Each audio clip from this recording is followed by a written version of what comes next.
Bendiciones, hermanos. Pues este es mi testimonio. En principio crecí en una familia nominalmente católica, igual que los hermanos mencionaban. No éramos constantes en las prácticas religiosas, pero sí sosteníamos con firmeza que éramos católicos. Al mismo tiempo teníamos una mezcla de hostilidad y de burla hacia todo lo que tenía que ver con lo cristiano evangélico. Aunque desde niño se me enseñó de la existencia de Dios y yo creía o quería creer en Él, al llegar a la juventud comencé a tener un conflicto interno.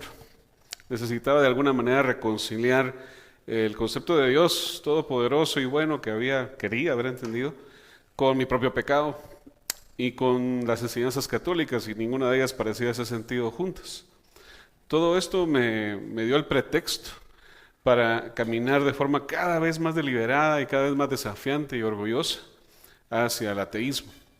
Comencé a leer al principio por casualidad autores ateos como Sagan, como Hitchens, como Nietzsche y muchos otros. Y poco a poco me convencí de que el ateísmo era la única postura coherente para mí y lo comencé a abrazar con todas las fuerzas que pude.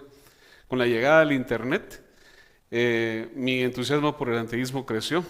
Encontré una comunidad y foros que me permitían sentirme nutrido y respaldado en esa mi necedad. Sin embargo, con el tiempo, algo me incomodó profundamente y fue cuando me di cuenta que yo era dependiente y se me había vuelto necesario y cosa diaria el estarme sumergiendo en esos pensamientos, ¿verdad? Irónicamente, yo era más religioso en mi ateísmo que la mayoría de religiosos que conocía. Y eso me llevó a reconocer que perseverar en esas ideas y filosofías era inútil, era vacío y me estaba llevando a ninguna parte. Para ese entonces ya me había casado y comenzaba a pensar en la posibilidad de tener hijos y comprendí que los principios del ateísmo no eran el tipo de cosas sobre las cuales podía guiar a un hijo. La necesidad de responder a ese vacío se me volvió imposible de ignorar. Entonces, aún insistiendo en huir de Cristo, me interesé por el budismo y me resultó interesante. Me empecé a estudiarlo de manera y por mi propia cuenta. Todavía era compatible con el ateísmo y eso también se me hacía atractivo, ¿verdad?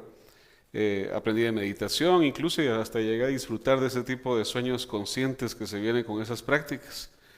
Pero por una parte el rechazo de mi esposa y por otro los aspectos ya místicos y esotéricos del budismo no me fueron atractivos, sino fue algo en lo que me sentía convencido también de perseverar.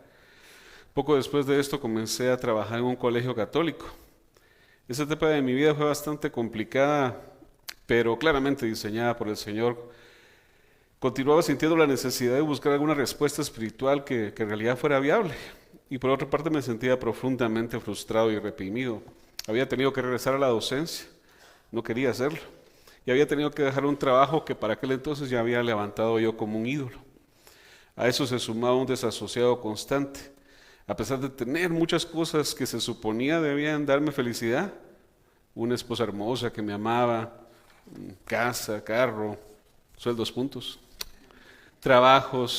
un trabajo estable, pues bien remunerado. Ahora me sentía atrapado, me sentía vacío, me sentía frustrado, sin propósito, manejando inclusive muchos pensamientos suicidas, e inclusive llegué a contemplar con cierto alivio en algún momento. Ese nivel de desesperanza me llevó a buscar a Dios por primera vez, pero de veras buscarlo. Estando en un colegio católico y habiéndome criado como supuesto católico, me pareció que ese era el camino correcto para buscar a Dios, ¿verdad? Pero al mismo tiempo nació en mí un claro y profundo deseo de conocer a Dios a través de la Biblia.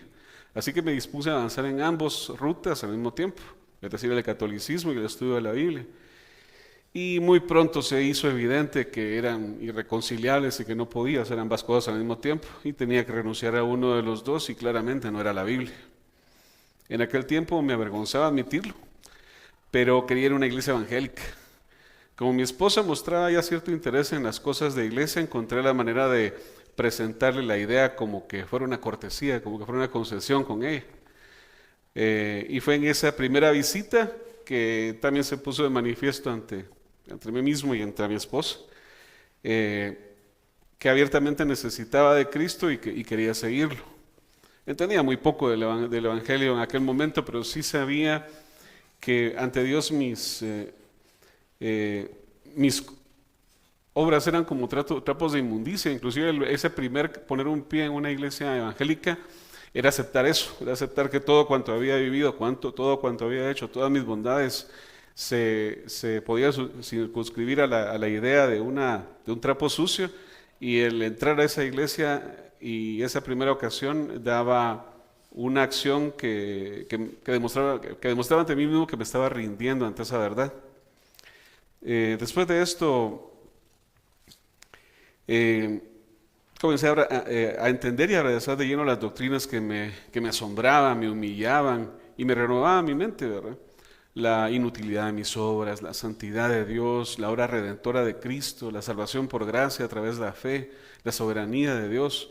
Todas las áreas de mi vida que fueron profundamente impactadas por Cristo. Mi deseo de aprender de Cristo y de su palabra creció y se afianzó. Nació la necesidad de pertenecer y servir en una iglesia y vivir una fe visible. Cambiaron mis conversaciones, mis amistades, mi relación con mis padres, que también eran ídolos en mi vida, la manera de estructurar mi vida y mis pensamientos. Todo fue transformado por Cristo. Siguieron más de una década en los que el Señor, en su gracia, continuó perseverándome y moldeándome. La vida de fe y de iglesia se integraron más profundamente en mi día. El Señor puso una constante necesidad de buscar formas de usar lo que soy y lo que tengo para adorarlo y servir a su iglesia de una manera más fiel, conforme a su voluntad.